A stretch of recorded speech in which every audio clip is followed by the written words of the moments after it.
As we did the climate action plan, it became very clear that we had three primary areas within which we were going to have to address greenhouse gas emissions. Two of them relate to what we can do locally. The third one is a little more difficult. It's transportation. So I'm going to set that aside. But the two that are very important are our utility bill for lighting and for heating. Those two together. And as a result, we looked at that and thought at first we might simply invest in a wind power field. That proved to be very complicated and not very reliable. So we went to the next step and looked at using biomass. And one of the reasons for doing that is that the economy in Montana has really in the past been based on forest products.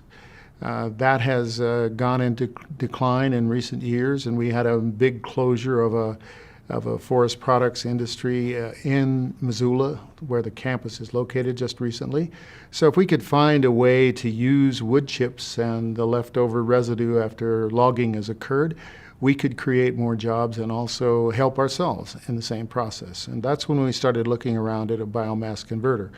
And we found that the one that's being installed in a couple of Canadian schools, and there's one also in the east, or along the East Coast, that works very well. It converts the wood into gas and then uses that for heating. But also, 2 years down the road, we will be able to use it for cogeneration, so that we will be producing most of our own power as well. It's about a $16 million project, and it's one that we can make work, because we will have the savings from the purchase of natural gas that otherwise wouldn't be there, and some very nice funded bonds from the federal government under the stimulus legislation, and they pay 70% of the interest. We think we can probably pay it off in about 4 or 5 years. The PCC network has been very helpful throughout all of this. We got good advice from everyone that we contacted on how to conduct the inventory, how to think about alternative energy. And I think we talked to a number of people about this biomass converter and had good counsel and advice from there. From there, we just moved it forward, and we think we can use this then as a model for other institutions as well.